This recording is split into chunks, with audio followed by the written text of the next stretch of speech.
Avatar opened in theaters in December of last year, and the world's eyeballs collectively popped. Suddenly, everything seems to be going 3D. Movies, television, and yes, even video games. This may seem like brand spanking new technology, but believe it or not, people have been experimenting with 3D since the mid-1800s. It all started with stereoscopic photography. Fast forward about 150 years, and we seem to be on the cusp of some major new 3D age. Surprisingly, the basic technology behind shooting 3D hasn't changed much since the beginning. What has changed is how we view 3D and how it's presented. So, what does this all mean for you and your beloved PS3? Join us as we explore everything you need to know about the third dimension. Our first stop is the UK, home to one of the world's leading 3D experts, Andrew Oliver, of Blitz Games Studios. They recently released Invincible Tiger, the first 3D title on the PS3.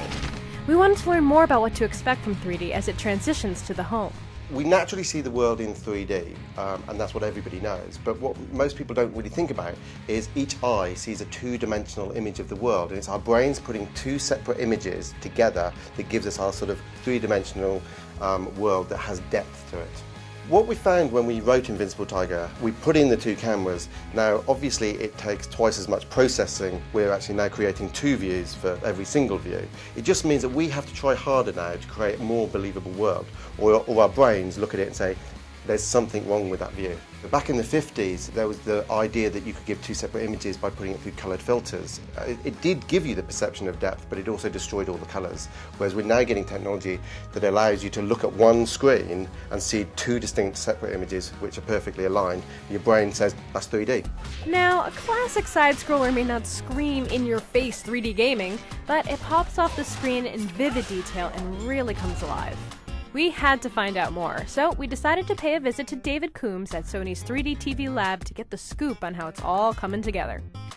3D technology has been around for a very long time. Why is it just now becoming popular? Because we now have high enough resolution and fast enough refresh rate on an LCD monitor, it makes it possible for us to do the separation. What we're doing is we're sending a picture at 240 frames a second, which is fast enough that the eye can't see the flicker, and then we use flickering glasses to send the correct image to the left and right eyes.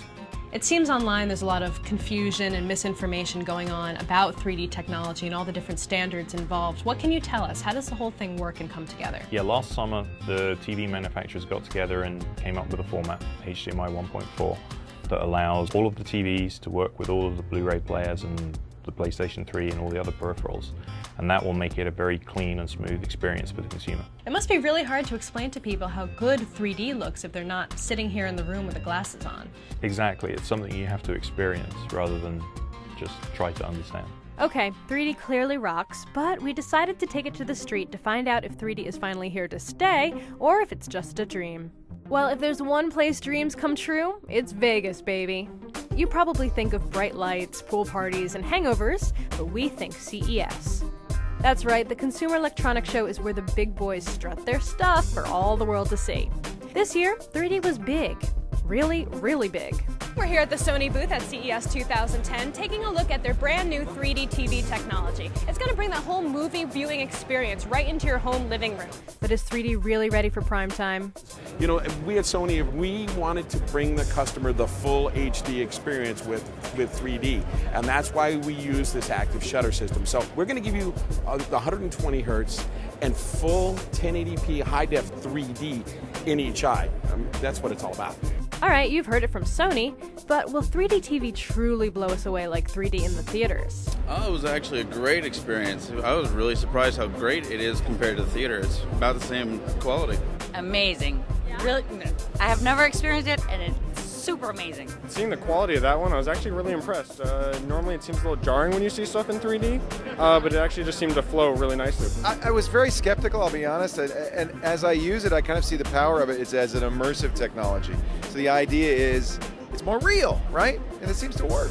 Is this something you would want to have in your own home? Oh, most definitely. Can't wait to have it. Well, it looks like 3D is finally ready to come home. Want to get in on the action? Here's what you'll need. A 3D-ready TV that supports the HDMI 1.4 standard? Check. The Sony PS3 3D firmware upgrade scheduled to come out this summer?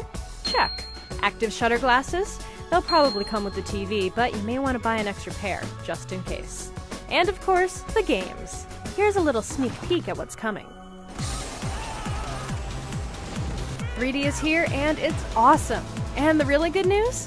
It's looking like one day soon we won't even need the glasses. But remember, this is just the beginning of what's to come. So keep your eyes peeled for a mountain of 3D content headed your way soon.